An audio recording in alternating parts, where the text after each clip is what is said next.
শুনে অনেকে হয়তো লাফালাফি করছেন, অনেক ফুটবল ক্লাব, অনেক কর্মকর্তা থেকে শুরু করে অনেক জ্ঞানীগুণী লোক কিন্তু লাফাচ্ছেন যে কোর্টের হিয়ারিংয়ে আজকে ফুটবলের খুব উন্নতি হলো, দারুণ একটা হিয়ারিং হলো এবং ফাইনালি ডিসিশন জানাবে, রায় জানাবে আগামী সোমবার, এবং তখনই পুরো ভারতীয় ফুটবল উজ্জ্বল পথে এগিয়ে চলবে। কিন্তু আপনাদের জানিয়ে রাখছি, এফএসডিএল কিন্তু পরিষ্কার বলে দিয়েছে নতুন করে চুক্তি আর বাড়াতে তারা চাইছে না, রিনিউয়ালের দিকে তারা হাঁটছে না।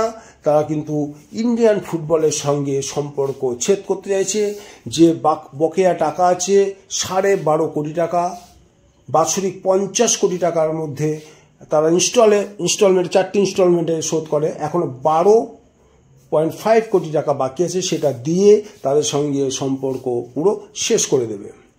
তাই যদি হয়, যদি এফএসডিএল যদি ইন্ডিয়ান ফুটবলের সাথে সম্পর্ক শেষ করে দেয়, তাহলে এই ফুটবল সংস্থাকে নিয়ে এগিয়ে যাবে কে, বৈতরণী পার করবে কে? এবং ভারতীয় ফুটবলের যে ট্রেডমার্কটা এই এফএসডিএল হাত ধরে এসেছিল, সেটা কিন্তু পুরো ধ্বংসের মুখে চলে যাবে। ইন্ডিয়ান ফুটবল যে আস্তে আস্তে এগোচ্ছিল, ইন্ডিয়ান ফুটবলের স্ট্রাকচার অল ওভার ইন্ডিয়াতে আইএসএল হওয়ার পর যে ভারতীয় ফুটবলের যে গভীরতা সমস্ত ওয়ার্ল্ডে ছড়িয়ে পড়েছিল, সেটা কিন্তু আস্তে আস্তে রিডিউস হয়ে আসবে। এটা কিন্তু আমি বলছি না, সমস্ত বিশেষজ্ঞরাই বলছে। আজকে যে ধরনের আলোচনা কোর্টে হলো, তাতে পরিষ্কার এফএসডিএল বলে দিয়েছে যে কমিটি এই মুহূর্তে রয়েছে, তাদের সঙ্গে কোনো রকম আলোচনা, কোনো নেগোসিয়েশনে তারা যাবে না এবং এই চুক্তি নিয়ে তাদের সাথে কোনো আলোচনা করবে না। যদি সুপ্রিম কোর্টের রায়ে নতুন করে ইলেকশন হয়, নতুন কমিটি তৈরি হয়, তাদের সঙ্গে তারা চুক্তি বাড়াতে পারে, কি হবে তখন দেখা যাবে। কিছু হয়ে গেল, তাহলে নতুন করে টেন্ডার ডাকবে, নতুন সংস্থা আসবে, সে টেন্ডার জমা দিতে পারে। এছাড়া অন্য যে বৈদেশিক সংস্থাগুলো আছে, সেই বৈদেশিক সংস্থাগুলোরাও দিতে পারে। কিন্তু নতুন করে যে কমিটি হাতে পাবে, ইন্ডিয়ান ফুটবলের দায়িত্বে আসবে, তারা কি এফএসডিএল এর মতো এরকম সার্ভিস কি দিতে পারবে? আমার তো মনে হয় না। হ্যাঁ, ঠিকই শুনেছেন যে এফএসডিএল যে ধরনের সার্ভিস দিত, সেই ধরনের সার্ভিস নতুন কোনো কমিটি এসে প্রথম এসেই অক্টোবর 15 তারিখের মধ্যে এসে ডিল কমপ্লিট করার পর যে ইনফ্রাস্ট্রাকচার তৈরি করতে হয়, সেই ইনফ্রাস্ট্রাকচার কি তৈরি করতে পারবে? যে প্রচার ব্রডকাস্টিংয়ের ব্যাপার আছে, ব্রডকাস্টিং থেকে শুরু করে সমস্ত কিছু কি ডিল করতে হবে। সমস্ত ক্লাবগুলো কিন্তু তাকিয়ে আছে, তাদের কিন্তু প্লেয়ার রিক্রুট এখন ঠিক মতো হয়নি, কারণ আইএসএল নিয়ে যে টালবাহানা চলছে, সেই কারণে কিন্তু মোহনবাগান, ইস্টবেঙ্গল, গোয়া এফসি কে বাদ দিলে বাকি যত ক্লাব আছে, সমস্ত ক্লাব কিন্তু আনসার্টেন অবস্থায় আছে। তারা কিন্তু সেইভাবে দল গঠন করতে পারেনি। তাদের যে ফুটবল স্টাফ থেকে শুরু করে প্লেয়ার আছে, কোচিং স্টাফ আছে, প্রত্যেককে কিন্তু স্যালারি দিতে হয়। সুতরাং তারা কিন্তু অনিশ্চয়তার মধ্যে পড়ে গেছে এবং এই মুহূর্তে সমস্ত কিছুকে মেরামত করার মতো ক্ষমতা কি নতুন সংস্থার কি থাকবে?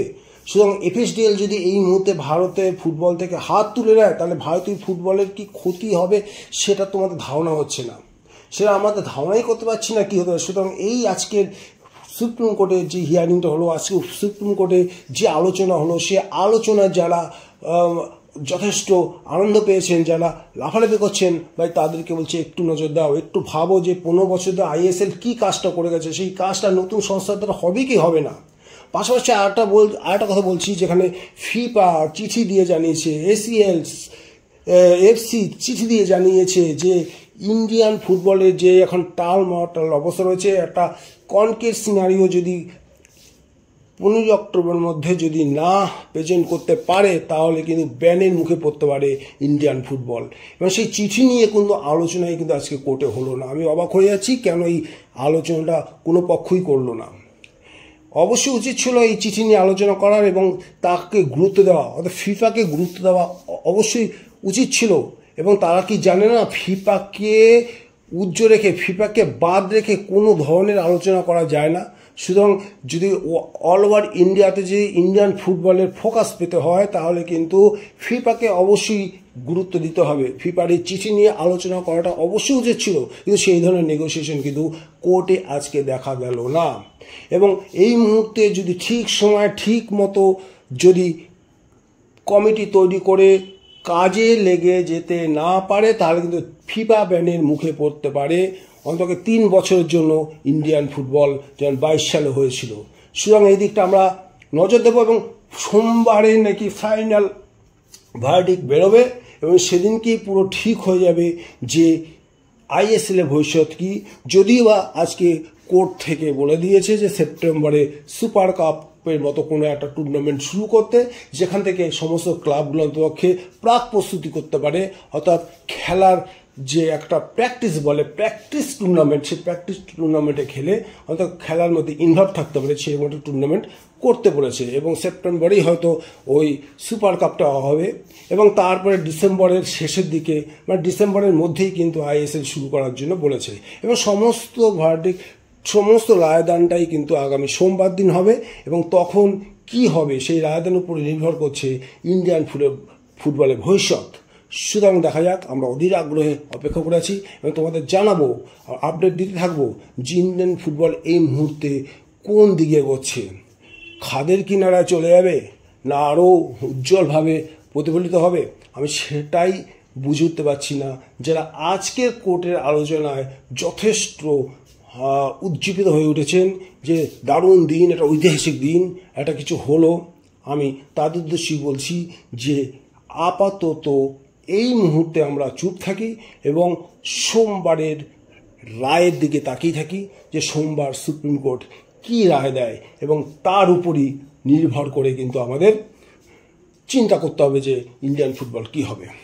কল্যাণ চব্বের হাতে পড়ে এই মুহূর্তে ইন্ডিয়ান ফুটবলের এইরকম দশা, যে দল কয়েক মাসের জন্য হাতে পেয়েছিল এবং নির্বাচন না করে এই জায়গায় এসে পৌঁছেছে এবং ফিফার ব্যান খাওয়ার মুখে এসে পড়েছে এবং এই ফুটবলটাকে আবার ঠিক জায়গায় ফিরিয়ে আনার জন্য কোর্টে আমাদের হিয়ারিং চলছে, মানে বারবার ফুটবলটাকে কোর্টে নিয়ে যাওয়া হচ্ছে এবং সেখান থেকে রায়দানের পর এত ডামাডল করার পর ইন্ডিয়ান ফুটবল কীভাবে এগোবে আমি সেটাই বুঝতে পারছি না। তো এই ছিল আজকে আমার ভিডিও। যে ভিডিওটি ভালো লাগে লাইক এবং শেয়ার করতে একদম ভুলবে না। আজ আর প্রথমবার এসেছো এই চ্যানেলে, এখনও সাবস্ক্রাইব করোনি, কেন এত ওয়েট করছো? সাবস্ক্রাইব করে ফেলো নতুন নতুন ভিডিও আপলোড পাওয়ার জন্য। তো ভিডিওটি দেখার জন্য আমাদের অসংখ্য ধন্যবাদ। আবার দেখা হবে নতুন কোনো ভিডিওতে। বাই।